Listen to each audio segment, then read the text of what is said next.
Don't get me wrong, you know, LinkedIn has been amazing to me over the years, but it can be seriously cringe, can't it? Everyone's trying to design their posts with the algorithm in mind to make sure that they perform as best as they could. You know the kind of stuff I'm talking about? It's like the crying CEO, or what's that brewery guy's name? You know, the one that does all those posts that everyone raises an eyebrow about. Anyway, it's a weird thing though these days, because LinkedIn is so cringe, and largely that is because people are hanging off every word that the experts say. So, in fact, more than that, some people are actually paying these experts to tell them how to do it. And some of them are paying them to do it for them. How is that in any way authentic? On a channel, on a platform that prides itself on authenticity, how can it be a personal brand if you've got no idea what you're actually saying online? I'm being flippant because, of course, so many of these people are incredibly busy. They haven't got time to do this for themselves. But if it's not Stephen Bartlett or Richard Branson writing the posts, and you're commenting on those posts, and you're not talking to Stephen Bartlett or Richard Branson, what's the point? You'd be talking to a faceless but incredibly hard-working social media manager, and you're not talking to Stephen Bartlett and Richard Branson. There is literally nothing authentic about that. In fact, it's called catfishing, isn't it?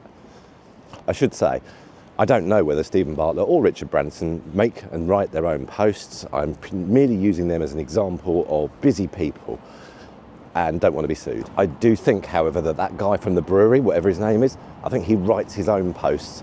He probably shouldn't. Almost every post on LinkedIn is trying to get you to buy stuff, and because some gurus told you that you've got to be authentic, it kind of ends up in this sort of weird work authenticity, and there's nothing authentic about it whatsoever. Here's what a night in Amsterdam taught me about closing the deal. On top of that, people are really scared. They're really worried.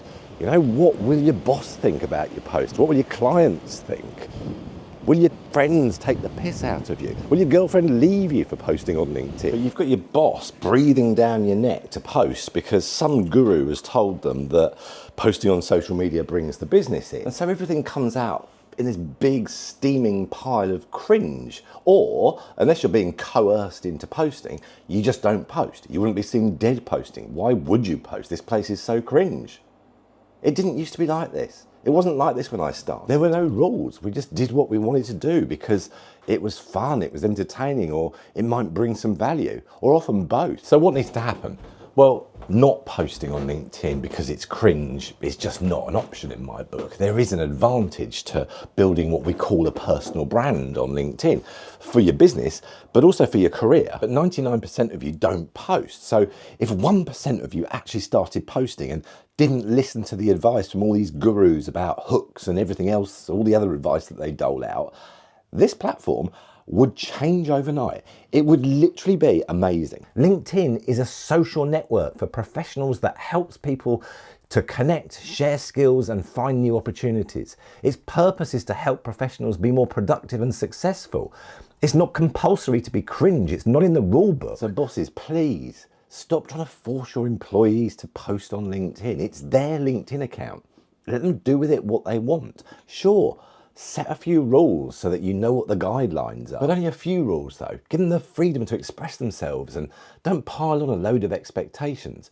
I mean, things like don't be disrespectful of the company online. Don't be negative about the boss. And my favorite one, don't try and make people buy what we do. Secondly, think about what LinkedIn would be like in real life. You know, it's a bunch of professional people getting together and sharing ideas, finding opportunities, giving advice, all that sort of stuff. And you don't turn up to a networking event and not talk to anybody, do you? Of course you don't. So one of the first things you can start doing on LinkedIn is liking and commenting on other people's posts, which is the same as you would be doing in a networking event. And then, you know, as you get braver, start posting your own stuff. And believe me, it is so much easier to do this on LinkedIn than it is to do it in real life. What do you say to someone then when you just go into a networking event? You usually introduce yourself with your name and what you do for a job.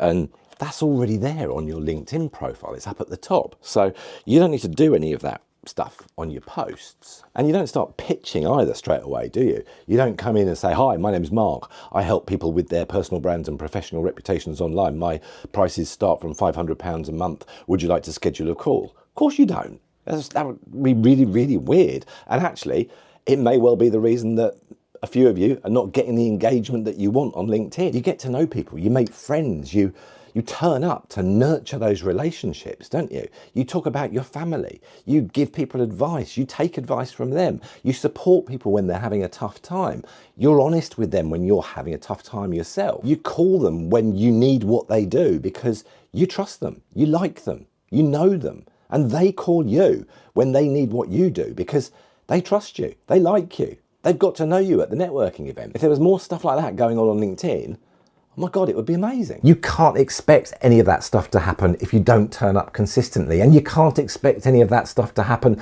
if you're just going to turn up and tell people what you do. Thirdly, stop listening to the gurus. If we all did what they told us to do in the way that they told us to do it, to hack the algorithm, we'd all be the same, little mini-me's running around the place. Nothing to differentiate us from everybody else.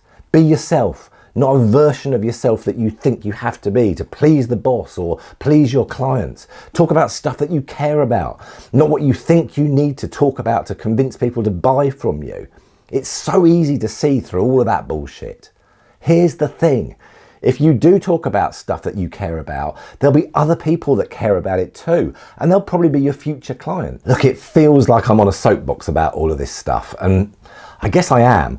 I've never been good at being told what to do, and I've kind of reached the tipping point with this. Please post. You have the power to change this platform for the better. You are the silent but overwhelming majority. Bring back some common sense to all this nonsense, and let's make LinkedIn a place that we want to be rather than having to be to try and make people buy our stuff. Who's with me?